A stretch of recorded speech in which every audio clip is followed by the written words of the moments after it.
It's One Piece Day! So join me as we take a look at my top 5 favorite One Piece arcs.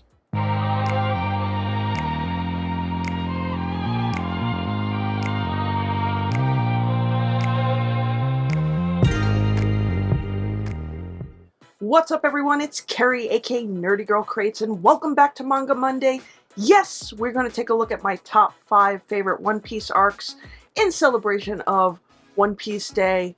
Now, yeah, I know, One Piece Day was actually on the 22nd, and by the time this comes out, it's over, but still, I wanted to celebrate One Piece. One Piece is actually one of my favorite manga series of all time, and I really wanted to talk about my top 5. Now, these are my personal top 5. That doesn't necessarily mean what I feel overall is the best top 5 arcs of One Piece. People differ. I also want to warn you, there will be spoilers because I will be talking about some key points in these arcs and why they influenced my opinion on why they made the best arc. So up first, we're going to start with number 5.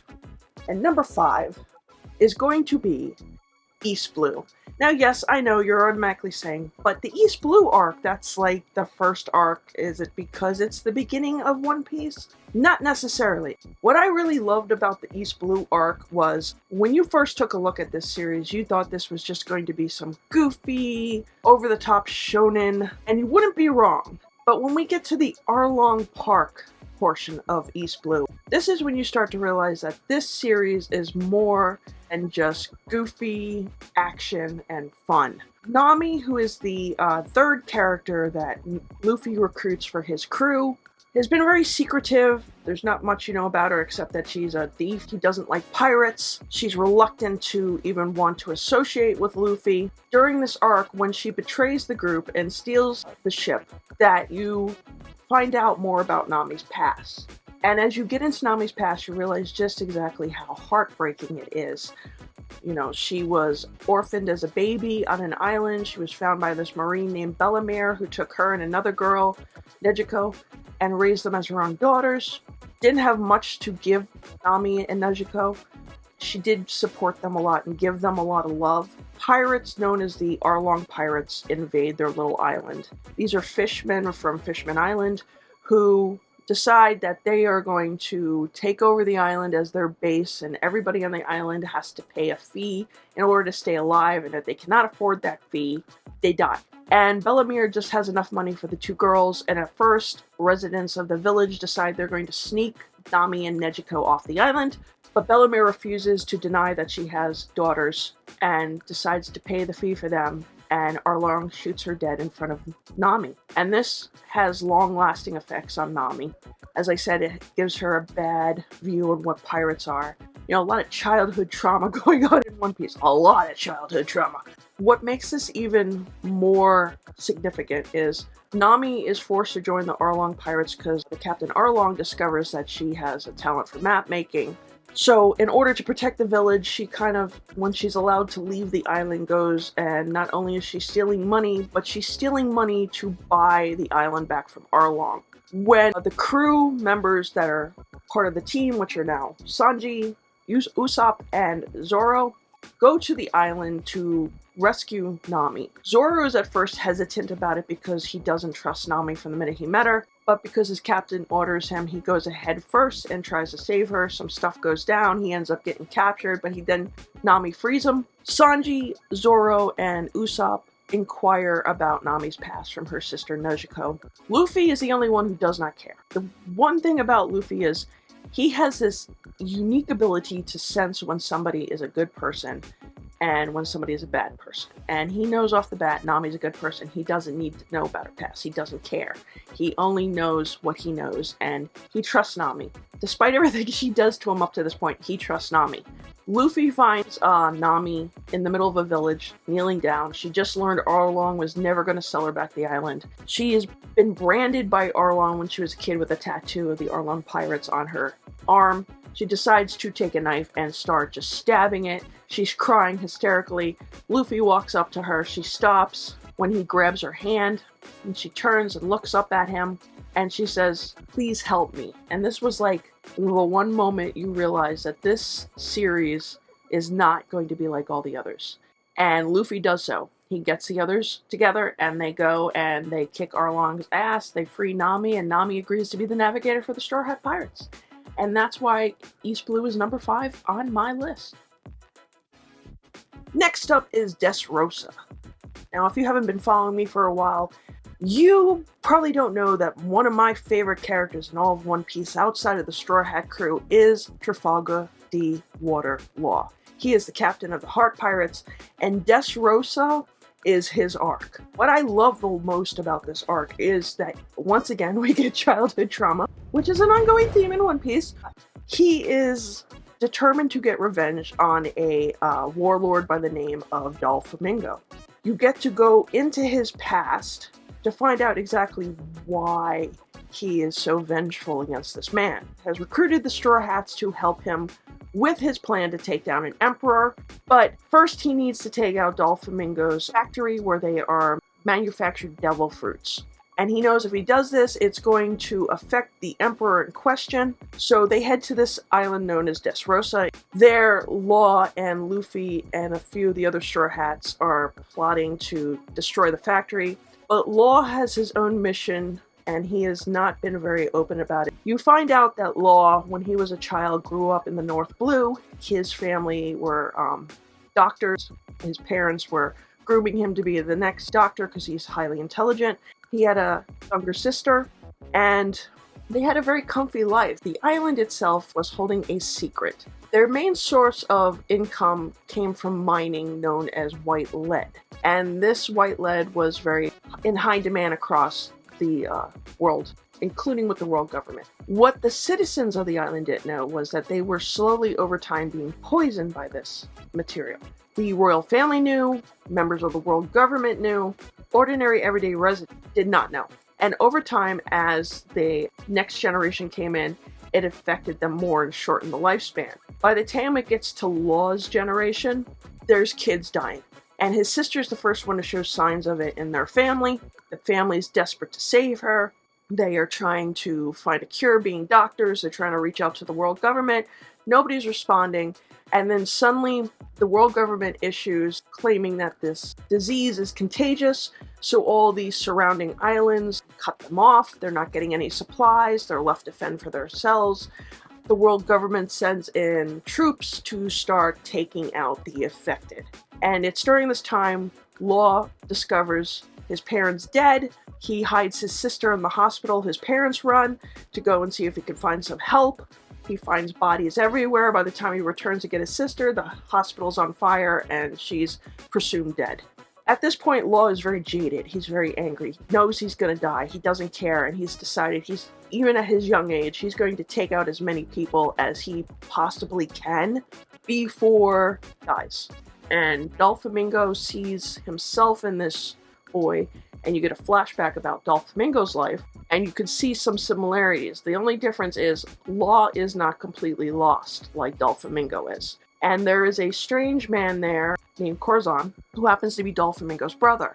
Corazon turns out to be a secret agent for the Marines, for the world government. He sees this boy and he realizes this poor kid is suffering, and he knows that he's heading down a path he doesn't want him to go because the reason he's there is to stop his brother, Doflamingo, from doing something horrible. So he kidnaps Law, they take off, and he spends this months trying to find somebody who will help cure Law.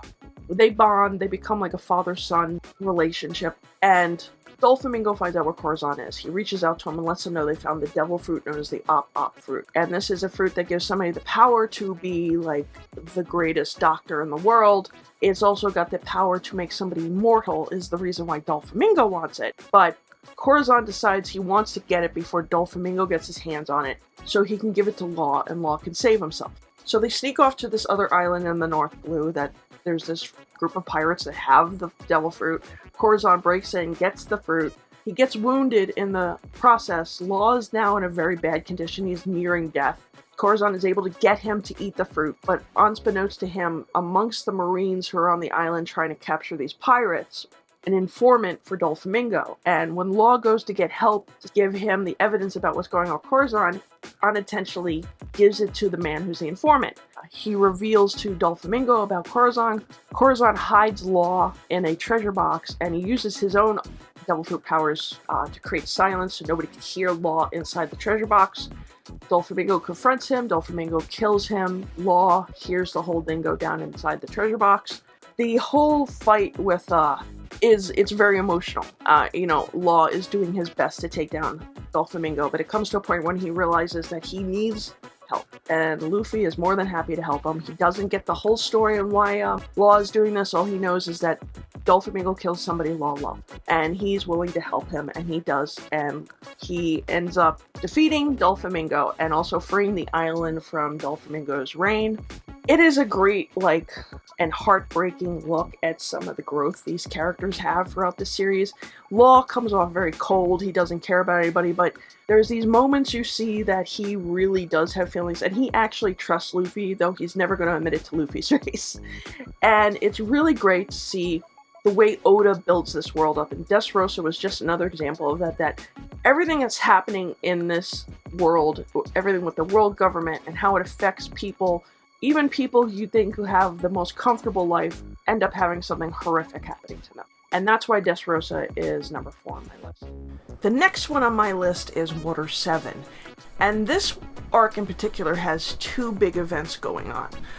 You have Robin, who is been taken in by the CPO agents for the world government.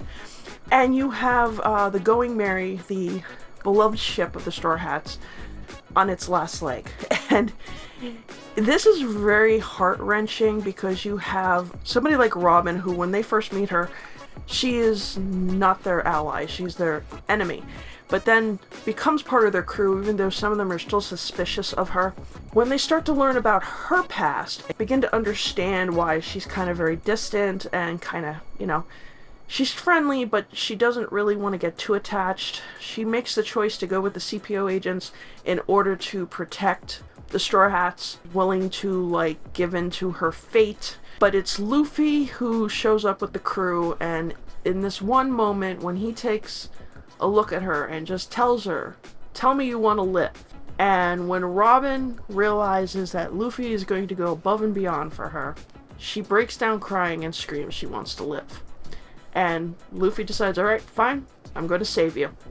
And that's when the crew jumps into action to rescue Robin.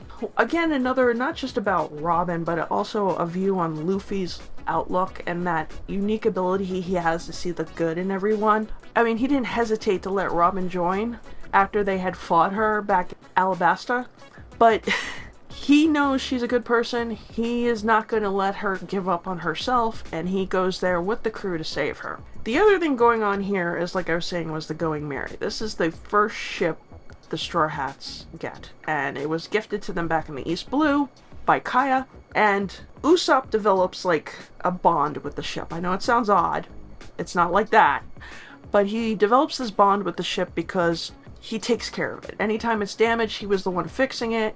He's the one who kept it going. And when they get to Water 7 and they hear that the ship is so badly damaged there's no chance of repair, he refuses to believe that. He believes that the Going Merry can keep going. He kind of almost views it like a friend.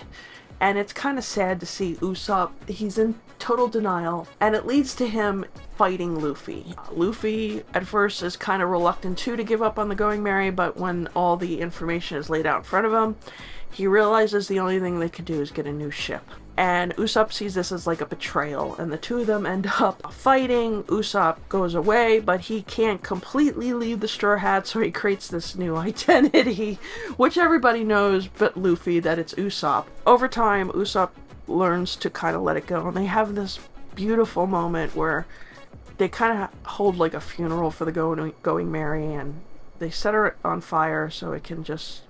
they can learn to let go of it and respect it and remember all the memories of it. And Usopp, of course, is just heartbroken, but he's now come to realize that how important it is for them to move on And that's when we get the Thousand Sunny. And we get the new ship that means a new era in the lives of the Straw Hats. That's why I really love the Water 7 arc. It really gets deep into the emotions. You feel bad for Usopp. Some people might be sitting there going, it's just a ship. But because he was, at the time, before they even had Frankie, took care of it, he did not ever want to give up on it. Harder for him than everybody else to let it go. Not that the others weren't upset about it, but for him it was the hardest. And that's why Water 7 is my number 3. Next up at number 2 is Sabade. This is the moment the Straw Hats are on the verge of entering the new world. They've got their new ship, they've come to a new island, they're getting ready to see Fishman Island, and then things go haywire. Friend a mermaid gets kidnapped and sold at an auction. The crew breaks in to save her. Luffy does the unthinkable and knocks out a celestial dragon. We get to meet Eustace Kid and Trafalgar D. Water Law for the first time. The three of them end up battling the Marines. Zoro gets lost, which is never, something we should be surprised by. But it's also the moment when Luffy realizes they are not prepared for what's coming next. After he helps Kid and Law battle the Marines, Bartholomew, one of the big warlords, shows up. And during this battle, Luffy assumes his crew is killed. But he is not aware that Bartholomew has transported them to other locations, and there's a reason for it you'll find out about later. But Luffy is devastated. Luffy thinks he failed his friends. He could not beat this guy. He could not save them from death. He's on the ground crying. He is just absolutely disappointed, and there's this moment where the warlord is standing there just watching Luffy break down and just slamming his head against the ground and just crying and hating himself and just completely broken to the point where you're worried Luffy might not bounce back. I think it's a big moment for Luffy, in my opinion. This is the reason I like this arc, because if you read up to this point, Luffy has pretty much overcome every obstacle. You're almost to a point just without a flaw. And you're kind of like wishing that there was a moment when realize that not everything's going to be so easy and it's not going to be so simple. And this is that moment. This is that moment where Luffy realizes what's ahead of them is going to be far worse than what they've dealt with before. And it's the moment that makes him decide they need to prepare for it. It's also devastating to see Luffy in such a state, but it's one of those reminders that, what makes One Piece great is that there's such a human element to it, and Luffy is not excluded from that. That Luffy himself feels all these emotions, and Luffy understands what it's like to realize that he's let people down, and he's at this moment felt like he's let everybody down, that he wasn't strong enough to be their captain, he wasn't strong enough to deal with the threat that was in front of them. And yeah, I think this is like that moment when you just realize how serious One Piece was going to really get coming up, and that would lead into my final arc. My final and number 1 best One Piece arc is the Paramount War. Now, this wasn't a very long arc, but it was a very big moment in the life of our protagonist, Luffy. Up to this point, he had battled his way through the world government prison known as Impel Down. He's on a mission to save his adopted brother Ace from being executed, and he's come across all these different obstacles, even almost died at one point, and he's finally arrived at the execution location with a whole bunch of people in tow, other pirates, prisoners, Buggy, Buggy, as well as some members of the Revolutionary Army. He's there, he faces down his grandfather, and he is determined to make sure Ace does not suffer. Battles everyone you could think of, goes up against the warlords, and he gets there, he frees Ace, Whitebeard fighting to help them get out. They're on their way to the ship, and then there's this moment where Ace is triggered by one of the Marine generals, and he turns around and decides he's going to fight them, but at this moment doesn't realize he puts Luffy in danger, and when he realizes what's about to happen to Luffy, he sacrifices his life to save him. The shock of his death after what happened in Sabare just literally Like, you can see the mental breakdown occur on Luffy's face. Like, he is in denial that Ace is dead. He is in denial that he did not succeed. And then when everything starts, it's like it's a moment. It's like just moments. So he goes from one extreme to the other, and then when he realizes he failed, he just goes into this catatonic state, and it's up to Jinbei, a former warlord, to save him, and Trafalgar Law to operate on Luffy to make sure he doesn't die. And during all this, while Luffy's in this catatonic state, everybody else is fighting because they know Luffy is now Ace's brother, and they decide, you know, Whitebeard says, we have to protect Ace's brother, so they do that. Whitebeard sacrifices himself. A lot of people die. Kobe, Luffy's friend from the very first East Blue arc, is traumatized by what's going on around him. He doesn't want to see people die for nothing. He's begging them to stop. One of the Marine generals decides that Kobe's not up to standard and goes to possibly kill him, and Shanks returns. And this is the first time we get to see Shank in action since East Blue, and it was nice to see him back as well. You also get more insight into Trafalgar Law. I mean, it's not much, but you get to see that he's not an overly bad guy. I mean, he's willing to go and save Luffy's life, and he barely knows Luffy. He's able to get him back to his best condition. Luffy, however, mentally is still very much damaged. It's tough. It was a tough arc. I know a lot of people who read it cried. I'm not somebody who's very highly emotional, but this arc did make me cry. I know, I feel like I have a lot of depressing arcs on here, but I think it's these humane moments, these like real moments that make One Piece so great. You know, it's like people who aren't like just OP'd and don't seem to have any flaws to them. They never interest me. I'm always more interested in the characters who have come from something, that are motivated by something. You know, they've overcome tragedy, or that tragedy drives them. And there's so many characters like that in here. And up to this point, Luffy was not one of them. Until the events of Sabade and Paramount War. And it was tough. But I think it was also necessary for what was going to come next for Luffy. So that's why I accepted, like, this death was going to motivate Luffy to become even stronger for not just himself, but for his crew, and to achieve his goal of finding the One Piece. And that's my number one best One Piece arc. So, do you have a favorite One Piece arc? Is there one that I didn't mention that you love? Go ahead, comment down below, tell me why you love that arc so much. Is there any one of these ones that are your favorites? Please, I'd love to hear from you guys. Also, don't forget to like, share, and subscribe. Click my affiliate links down below. Right Stuff is now having a sale. It's their birthday special sale.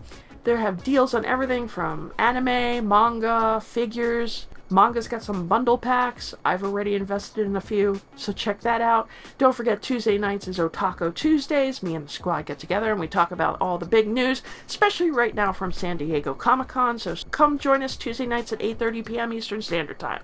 In the meantime, thank you very much for joining me, and I hope to see you again on the next video. Bye!